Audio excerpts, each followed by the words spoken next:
बेहद की परम महाशांति। आज हम चित्रगुप्त के बारे में जानेंगे। जैसा कि हम सभी जानते हैं और ये बहुत ही प्रचलित भी है कि मृत्यु के पश्चात सभी इंसानों के कर्मों का लेखा जोखा यमपुरी में धर्मराज के यहाँ किया जाता है और सभी कर्मों का लेखा जोखा यमपुरी में चित्रगुप्त रखते हैं। तो आखिर कौन है ये चित्रगुप्त और ये कैसे पहुँचे यमपुरी तक?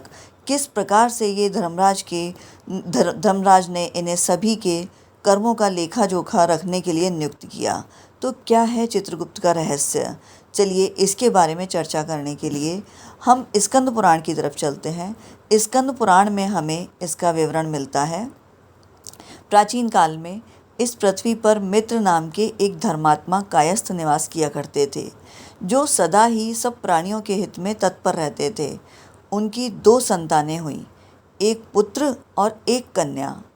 पुत्र का नाम था चित्र और कन्या का नाम था चित्रा। चित्रा बड़ी ही सुंदरी और सुशीला थी। इन दोनों के जन्म लेते ही उनके पिता मित्र की मृत्यु हो गई। मित्र की पत्नी ने पति के साथ चिता में प्रवेश किया और उसके पश्चात इन दोनों अनाथ बालकों का ऋषियों ने ही पालन पोषण किया। वे महान वन में ही बड़े हुए और बचपन से ही व्रत परायण रहे। एक बार प्रभास क्षेत्र में आकर उन दोनों ने महादेव सूर्य की स्थापना की और वे बड़ी भारी तपस्या में संलग्न हो गए। धर्मात्मा चित्र ने धूप, माला, चंदन आदि उपचारों से सूर्यदेव का पूजन किया और वशिष्ठ जी के द्वारा बताए हुए 68 नामों द्वारा उनका स्तवन किया। इस चित्र के इस प्रकार स्तुति करने पर भगवान सूर्य ने प्रसन्न होकर कहा, वत्स तुम्हारा भला हो और तुम मुझसे कोई वर मांगो। चित्र ने कहा, उष्ण रश्मि अर्थात सूर्य, सब कार्यों में मेरी रुचि हो और मुझे कुशलता प्राप्त हो। एवमस्तु। यह कहकर भगवान सूर्य ने उनकी इच्छा का अनुमोदन किया। तब से चित्र सर्वार्थ कुशल हुए। धर्मराज को जब यह बात मालूम हुई तब उन्होंने सोचा, यदि यह मेरा लेखक हो जाता तो बड़ा ही अच्छा होता। एक दिन चित्रशार समुद्र के भीतर अग्नि तीर्थ में स्नान करने के लिए गए। उसमें प्रवेश करते ही यमदूत उन्हें शरीर सहित यमपुरी उठा ले गए। वहाँ वे चित्रगुप्त के नाम से प्रसिद्ध हुए। तो यह थी चित्रगुप्त की कथा।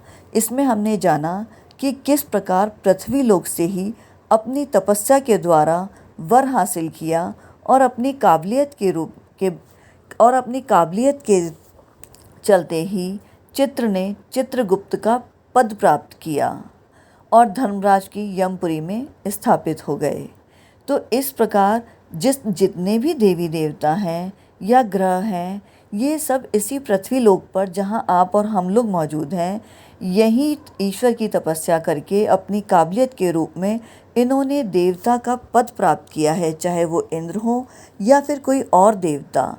तो जिस प्रकार आज हमने चित्रगुप्त की कथा को जाना कि किस प्रकार उन्होंने धर्मराज के यहाँ यमपुरी में चित्रगुप्त का पद प्राप्त किया, इसी प्रकार अन्य जो हमारे ग्रह हैं, चाहे वो बुध हो या मंगल, किस प्रकार से इन्होंने इन ग्रहों के पद की प्राप्ति की, इसकी चर्चा हम आने वाले वीडियो में करेंगे। तो इसी प्रकार के ज्ञानवर्धक जानकारी के लिए हमारे चैनल पर बने रहें।